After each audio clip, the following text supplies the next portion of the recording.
So in my long running game, I know I used a spider dragon that, had a, ridiculous, breath weapon that was not, not the norm.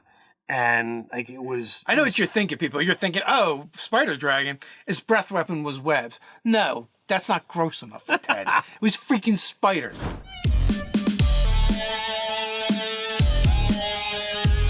I'm Nerdarchy Ted. I'm Nerdy Steve. Welcome to Nerdarchy. For nerds, by nerds. All right, so what is this video about, huh? Well, we have a bunch of dragons in front of us, and also you just did an article about dragons, so we're going to be talking about D&D dragons and how often should they show up in your games.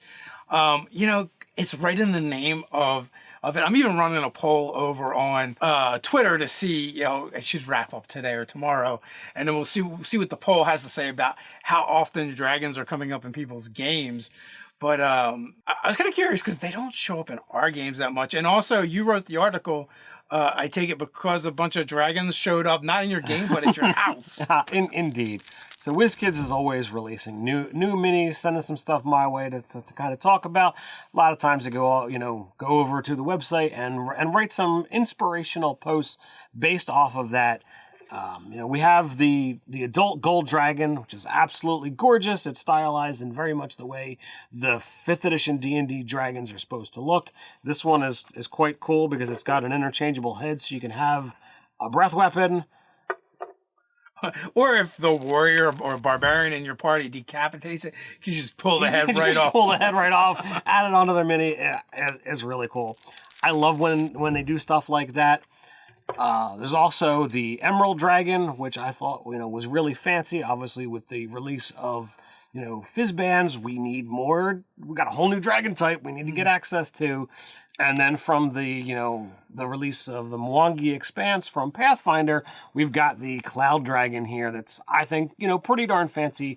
Definitely outside the typical, purview of a D&D dragon. Yeah, that's a gorgeous sculpt. I mean, they're all really nice. I really like the Sapphire Dragon. You can see through the wings. I can see you, Ted. That's Emerald. Emerald. But, I mean, people are colorblind. Can't tell the difference between blue and green. Sapphire Dragon is another one that was out. That was actually the first dragon, first gem dragon that WizKids kind of put out. But with all of these goodly dragons, or in the case of the gem dragons neutral, it kind of got me thinking, like, dragons that are not automatically aggressive towards a party, how often are you going to need a mini to actually be able to put down and use in a tactical scenario? And then that further got me the thought of, well, we don't use dragons all that often in a game. What is the proper amount of use? And in the article I talk about, the Dawnbringers game that I'm a part of, like, we've faced a number of dragons, and we already kind of have foreshadowed that we know that we're going to be fighting a big dragon by the time we get to the end of this campaign. So that's seen far more dragons, in my opinion, than the other games that I'm a part of. But I ask, like, well, why? Yeah, I feel like the 5e D&D game that I ran for 5 years, the 1 through 20 level campaign, I think I put dragons in twice, and one of them was an NPC. We basically fought the Clockwork Dragon, that was, I think, partially undead. I don't remember because it was a long time ago, but we basically had, this offshoot of a world that everything had to be turned into clockwork in order to survive. And that was like, the staple there. Yeah, so it was actually like I think the parent dragon, the actually Clockwork Dragon King was the dragon that was the NPC that you met, and it was actually their progeny, their spawn that was partially clockwork that you ended up having to defeat and put down, and that's what you were sent to do. I think that and a dragon turtle, and that was it. So in my long running game, I know I used a spider dragon that, had a, ridiculous, breath weapon that was not, not the norm.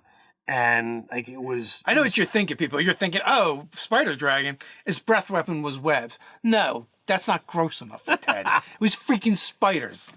it coughed out, huge amounts of spiders that did, part poison damage, part piercing damage, and then the spiders that were actually placed out on the map as part of the breath weapon actually remained and kept fighting. So it really required a lot of AoE to survive that particular encounter.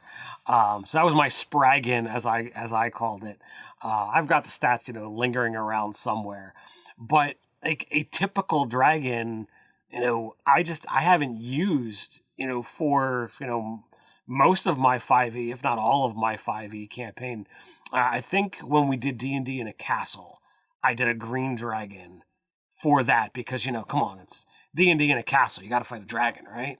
That does make a lot of sense. Now, my Court of Worms game, there was tons of dragons in that game. You didn't fight any of them, but there were tons of dragons. So Court of Worms was it's a pocket, not pocket dimension, but like a separate veil that was kind of hidden away from the rest of the world. And all the creatures were reptilian.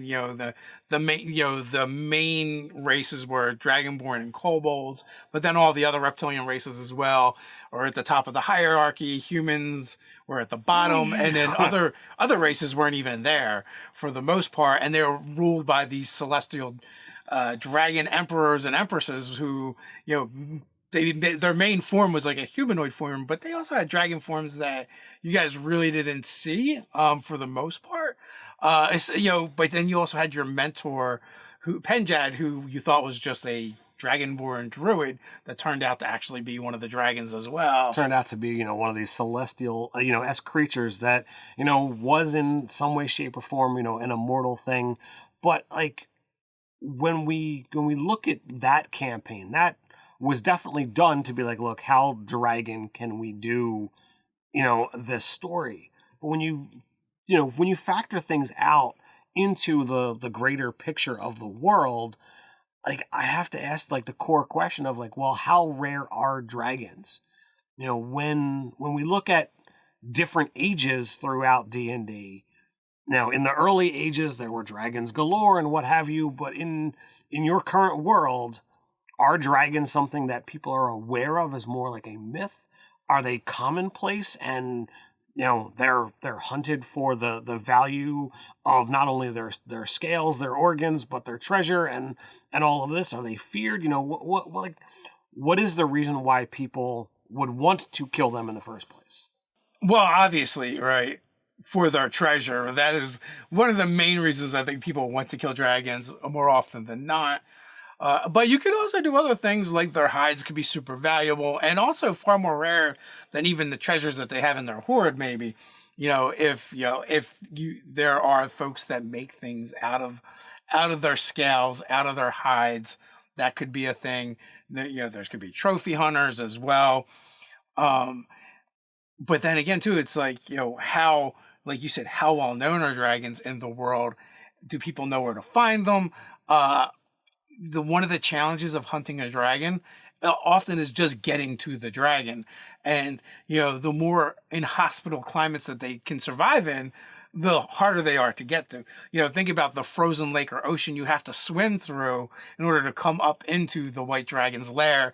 And then even then you might have to either be able to fly or climb up an ice spire to even get to where they actually roost and lair at.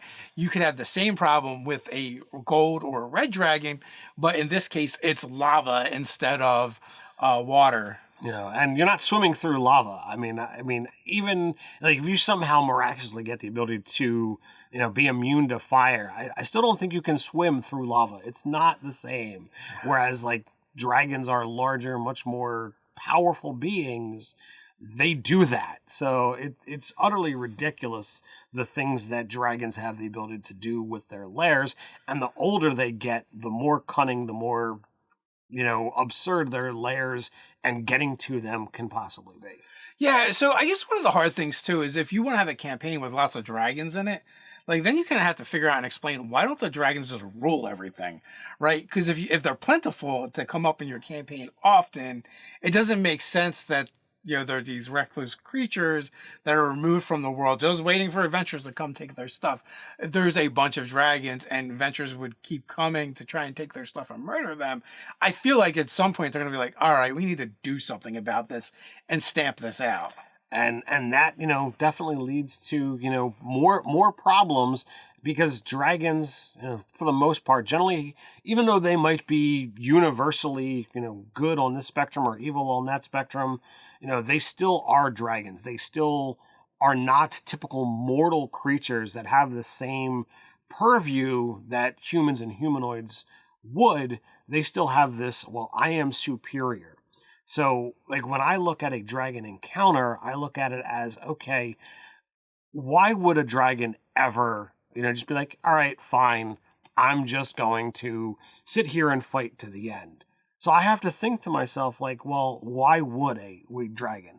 Does the dragon feel that when they're down to their last, 10% of their hit points or 30% of their hit points, do they have the mentality of, like, do I have this fight in hand, or are they so superior, so confident in their abilities that they're gonna win out and death is a shock to them? Or do you do it more as, all right, no, when they get down to half, they're like, nah, I'm out, I'm fleeing, I am not gonna have these pesky little mortals kill me. I'll come back and I'll hunt them, and you wind up having this reoccurring NPC who knows exactly where their treasure is, because there's no way those adventurers are going to get away and give away everything that's left. But anything that they give away, anything that they sell, anything that they trade is a magnet for this dragon to go and hunt those people. And it's probably going to be, in the hands of people that can't defend themselves as much as the dragon. So one by one, the dragon's going to get their stuff back and again come after these adventurers. And you could have that be like an ongoing, aspect of a greater story. Yeah, like they defeat a dragon, drive it off, get its stuff, and then they start spending and selling the stuff from the horde. Then, like, the next thing you know, like, the heads of the people that they sold stuff to start showing up in different places where they go or where they end up. Or, the merchant that, they sold something to, just falls from 50 feet overhead, yeah. While they're, camped, and the dragon just keeps on going. Yeah.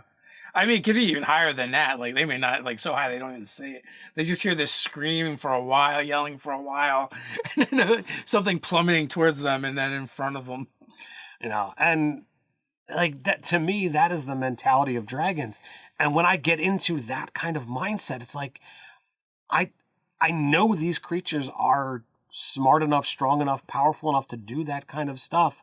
So why would I want to subject my players to that kind of mindset? So that makes me use dragons more as backdrops and as setting pieces than just typical encounters if they're a full dragon. And also, if a dragon would, first of all, I think a dragon might get traumatized if they get tromped by a bunch of adventurers, right? Like, they may be like, okay, I'm just gonna wait for them all to die of old age, right? And just wait them out in that sense. And it might not be worth it. Or, or they could do that while at the same time, like, doing things pulling levers behind the scenes to complicate their lives and have bad things happen to them, and to get their revenge while not putting themselves in harm's way.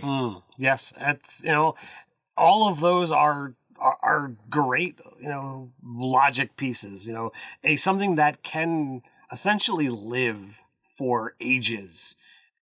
Waiting around 100 years for the human, the half-orc to die, waiting a couple 100 years for the dwarf or the half-elf to expire, waiting a century for the elf to finally die.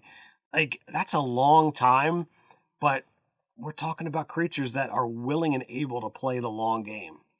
So I guess, like, one of the questions we should answer or ask, since we asked that, we should try and answer it. How often should dragons show up in a game?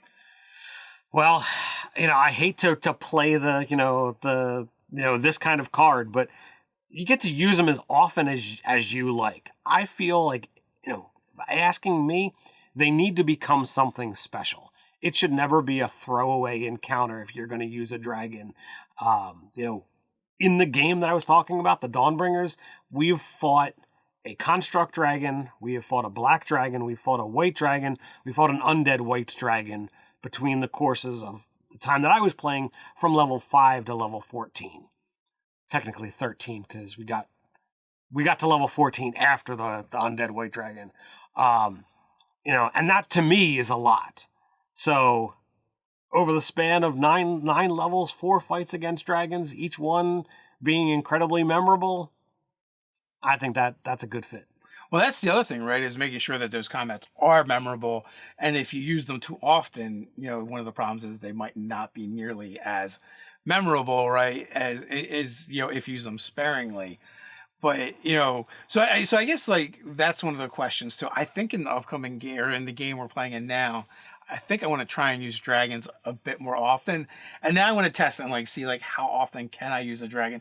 But again, it comes up to like you then need a reason why there's a lot of dragons to be fought, right? Like you could definitely do things in your world like, there was an age of dragons and the world cannot sustain dragons anymore.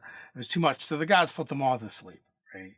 And then do something where it's like, now the dragons are all coming back into the world.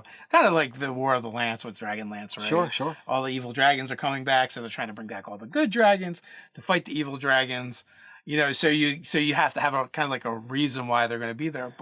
And then also it's like working out the real world economics in your fantasy world of what happens when you introduce even 100 dragons. 1,000 dragons, like, oh, man. It almost feels like, having a nuclear war in the real world when you introduce that many creatures that are that powerful.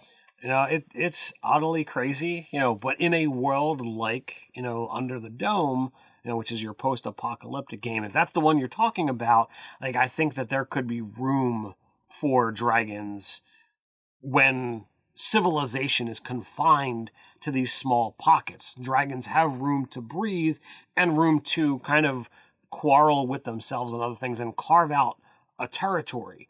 Because that's the thing with dragons that you really need to take in, is that if a dragon doesn't have territory, because if it overlaps with something else's, it's going to be a fight until something gets pushed out. So you can't have too many dragons in an area before they start saying, okay, this is all mine. No, that's part mine. Okay, we got to fight this out. Or you need a hierarchy, right? Something that distinguish, like, well, yes, this is this one dragon's territory, and these other dragons are subservient to that dragon, and that's how it works. Mm. And, and I believe like Court of Worms was kind of a thing like that. Sure.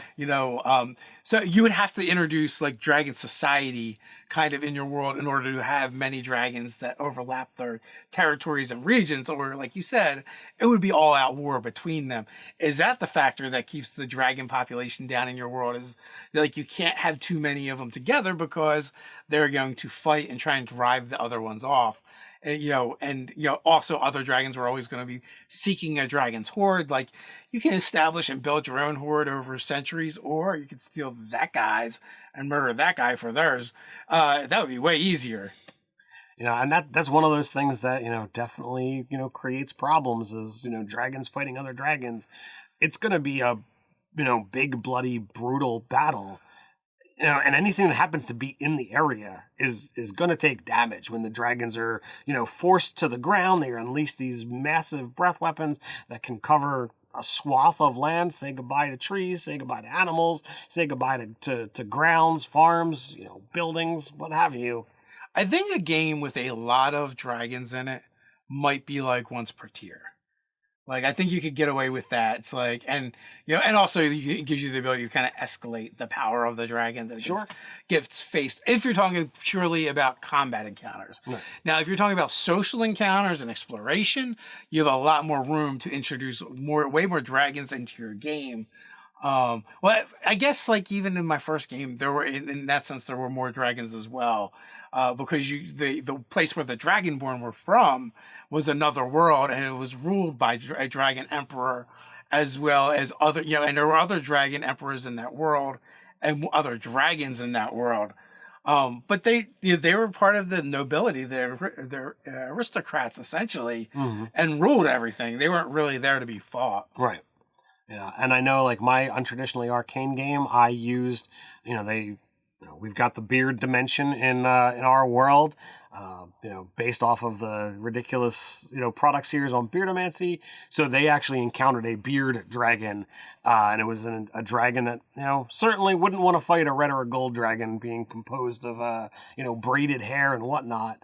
But, this thing happened to be like the ruler of this particular section of the dimension that they were traveling through. So it was is an avenue of social encounters. You can have as many as you want if you're going to encounter something as mighty as a good dragon. So if you want to get more information on the article that I wrote over on the website, there's going to be a link down in the description, one of these cards up here, and it's a great way if you want to actually be able to put something as awesome and massive as this on the table, but you need some inspiration for how to use a gold dragon in a tactical situation, because gold dragons are good guys. Players are usually heroes. There's a number of suggestions in there, with possession, protection, summons, and, whatnot. That's definitely a way to go. So go check out that article and go show some love towards, our friends over at WizKids. And on your way to the article, you can keep on going and head on down to the comments to tell us about your most epic combats with dragons or interactions. So don't forget to like, share, subscribe, even go ahead and ring that notification bell. You know the drill. Quick reminder, Mondays, Wednesdays, and Fridays, we drop new videos here on the channel, so come on back. But you can't wait till then. No worries. Here's another dragon video, the cards up here, that you can check out. Don't use dragons, use this monster instead. So until next time, stay nerdy.